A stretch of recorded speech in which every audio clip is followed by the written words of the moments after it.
എടോ വിജയ, എടോ വിജയ കേൾക്ക്. നീ ഏത് അതിജീവിതക്കൊപ്പാടോ? ഏത് അതിജീവിതക്കൊപ്പമാ നീ? പി ടി കുഞ്ഞു മുഹമ്മദ് എന്ന് പറയുന്ന നിങ്ങളുടെ 2 പ്രാവശ്യം ഗുരുവായൂർ 2 പ്രാവശ്യം MLA ആയ സി പി എമ്മിന്റെ എല്ലാമായ പി ടി കുഞ്ഞു മുഹമ്മദ്, നോർക്കയുടെ എന്തോ വലിയ കൊളസ്ട്രോളാണ് അദ്ദേഹം, അല്ലേ? അതേപോലെ തന്നെ ഇത്തരത്തിൽപ്പെട്ട പ്രവാസി സംഘടനയുടെ, നിങ്ങളുടെ സഖാക്കന്മാരുടെ പ്രവാസി സംഘടനയുടെ നേതാവാണ്. IFFK-യുടെ നടത്തിപ്പുകാരനാണ്. അങ്ങനെയുള്ള സഖാവായ പി ടി കുഞ്ഞു മുഹമ്മദ് ഒരു സംവിധായകയെ, ഒരു നവാഗത സംവിധായകയെ പീഡിപ്പിച്ചു എന്ന് പറഞ്ഞുകൊണ്ട് നിന്റെ അടുത്ത് ഒരു പരാതി വന്നിരുന്നു, അല്ലേ? പൂഴ്ത്തിയില്ലേ അത്തമ്മ? എന്നിട്ട് പറയാണോ ഞാൻ എന്താ സ്ത്രീപക്ഷത്താണ്, അതിജീവിതക്കൊപ്പമാണെന്ന്? ഉളുപ്പുണ്ടോ? അവസാനം സണ്ണി ജോസഫിന് കിട്ടിയ, അതായത് രാഹുൽ മാങ്കൂട്ടത്തിനെതിരെ ഊരും പേരുമൊന്നുമില്ലാത്ത ഒരു പരാതി കിട്ടിയപ്പോൾ ക്ഷണനേരം കൊണ്ട് ആ പരാതി പോലീസിന് കൈമാറി, DGPക്ക് കൈമാറി, അല്ലേ? അപ്പോഴൊക്കെ നിന്റെ കയ്യിൽ ഈ പരാതി ഉണ്ടായിരുന്നു. ഈ നാട്ടിലെ ഒരു നവാഗതയായ ഒരു സംവിധായികയെ നിങ്ങളുടെ സഖാവ് പി ടി കുഞ്ഞു മുഹമ്മദ് എന്ന് പറയുന്ന നിങ്ങളുടെ സഖാവ് പീഡിപ്പിച്ചു എന്ന് പറയുന്ന ഒരു പരാതി വാങ്ങി പൂഴ്ത്തി വെച്ച അഥവാ നീയാണോടോ സ്ത്രീ സ്വാതന്ത്ര്യത്തെ കുറിച്ച് അല്ലെങ്കിൽ ഈ അതിജീവിതക്കൊപ്പം എന്നൊക്കെ പറയുന്നത്? ഉളുപ്പുണ്ടോ? മറ്റൊരു കാര്യം കൂടി ഞാൻ പറയാം. ഇവിടുത്തെ ഏറ്റവും വലിയ സ്ത്രീ പീഡകനായിരുന്നു വേടൻ, അല്ലേ? 3 സ്ത്രീകളാണ് വേടനെതിരെ ബലാത്സംഗ പരാതി നൽകിയത്. 3 സ്ത്രീകൾ. അതിന്റെ പേരിൽ വേടൻ മുൻകൂർ ജാമ്യത്തിലാണ് കഴിയുന്നത് കേട്ടോ.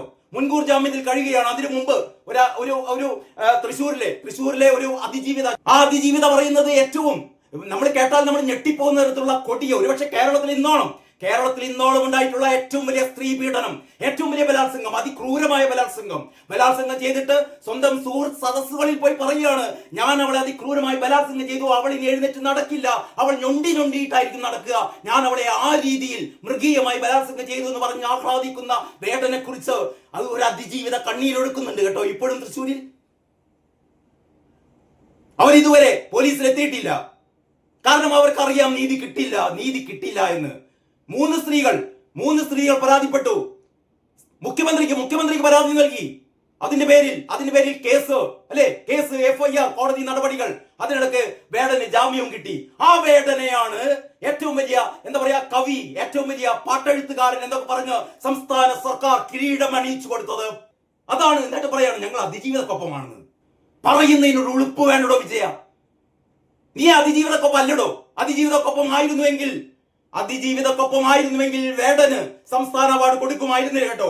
വേടന് സംസ്ഥാന അവാർഡ് കൊടുക്കുമായിരുന്നില്ല. അങ്ങനെ സംസ്ഥാന അവാർഡ് അവാർഡ് കമ്മിറ്റി നിർണയിച്ചുവെങ്കിലും എടുത്തെറിയുമായിരുന്നു നീ വേടൻ എന്ന് പറയുന്നത് സ്ത്രീ പീഡകനാണ്. 3 സ്ത്രീകളാണ് വേടനെതിരെ പരാതി നൽകിയത്. അങ്ങനെ ഒരാൾക്ക് ഇത്തരത്തിലുള്ള ഒരു കാവ്യപട്ടം കൊടുക്കാൻ പറ്റില്ല എന്ന് നീ പറയുമായിരുന്നു. അതിന് പകരം വേടനെ വാഴ്ത്തി അന്ന് ഭാഗ്യലക്ഷ്മിയെ പോലുള്ളവർ കൈയടിച്ചു. ഇപ്പോ ദിലീപിന്റെ പ്രശ്നം വന്നപ്പോൾ നീ അതിജീവിതക്കൊപ്പം.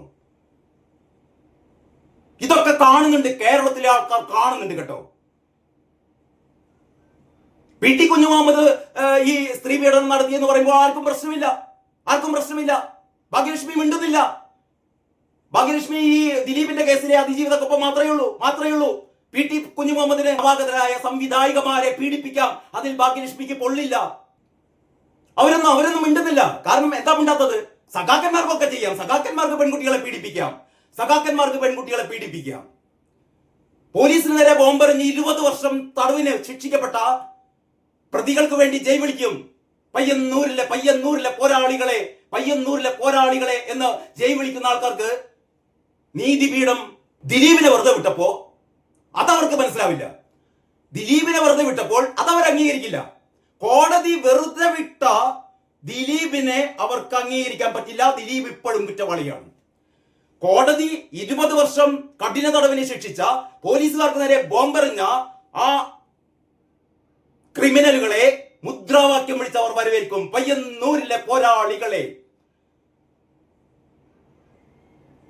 അവരെ തെരഞ്ഞെടുപ്പിൽ മത്സരിപ്പിക്കും.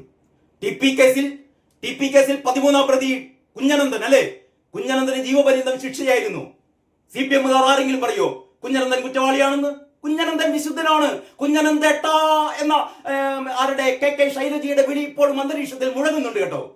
കുഞ്ഞനന്തേട്ട എന്ന് ശൈലജ എന്താ പറയാ വാവിട്ട് നിലവിളിക്കുകയാണ്. ഞങ്ങളുടെ കുഞ്ഞനന്തേട്ടൻ TP ചന്ദ്രശേഖരനെ 51 വെട്ടുവെട്ടി കൊന്നതിന് കോടതി, ഹൈക്കോടതി അല്ലെ ജീവപര്യന്തത്തിന് ശിക്ഷിച്ച കുഞ്ഞനന്തേട്ടൻ വിശുദ്ധനാണ് CPM-ന്.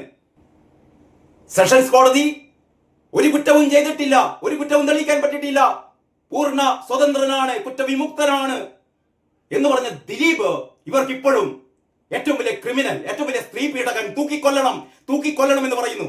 പുച്ഛം, ഒരു ലോഡ് പുച്ഛമാണ് ഭാഗ്യലക്ഷ്മിയോട്, ഒരു ലോഡ് പുച്ഛമാണ് പിണറായി വിജയനോട്, ഇത്തരത്തിലുള്ള ദിലീപിനെതിരെ വാദിക്കുന്നവരോട്. നിങ്ങൾ അതിജീവിതക്കൊപ്പം എന്ന് ധൈര്യമായി പറഞ്ഞോളൂ. അതിജീവിതക്കൊപ്പമാണ് ഈ കേരളത്തിലെ എല്ലാവരും. അതിലൊരു തെറ്റുമില്ല കേട്ടോ, അതിലൊരു തെറ്റുമില്ല. അതിജീവിതക്കൊപ്പം തന്നെയാണ്. അതിജീവിതക്കൊപ്പം നിൽക്കണമെങ്കിൽ ദിലീപിനെ തൂക്കിലേറ്റണം എന്ന് പറയുന്നത് എവിടുത്തെ ന്യായമാണ്? എന്ത് ന്യായമാണ് കേട്ടോ? അപ്പൊ അടൂർ പ്രകാശിനെ മുഖ്യമന്ത്രി മുതലുള്ള ആൾക്കാർ മുഴുവനും ആക്ഷേപിക്കുകയാണ്. ഇന്നത്തെ പത്രങ്ങൾ മുഴുവൻ അതാണ്. അടൂർ പ്രകാശ് എന്തോ പാതകം ചെയ്തു, മഹാപാതകം ചെയ്തു. എന്നിട്ട് മുഖ്യമന്ത്രി പറയാണ് ഞങ്ങൾ അതിജീവിതക്കൊപ്പം. പിന്നെ മുഖ്യമന്ത്രി മാത്രമല്ല, ശൈലജ, KK ശൈലജ, PP ദിവ്യ, പിണറായി വിജയൻ, ഗോവിന്ദൻ തുടങ്ങിയ എല്ലാ CPM-ലെ മുള്ളുമുരുക്ക് മൂർക്കം പാമ്പുകളും പറയുന്നത് ഞങ്ങൾ അതിജീവിതക്കൊപ്പമാണ്.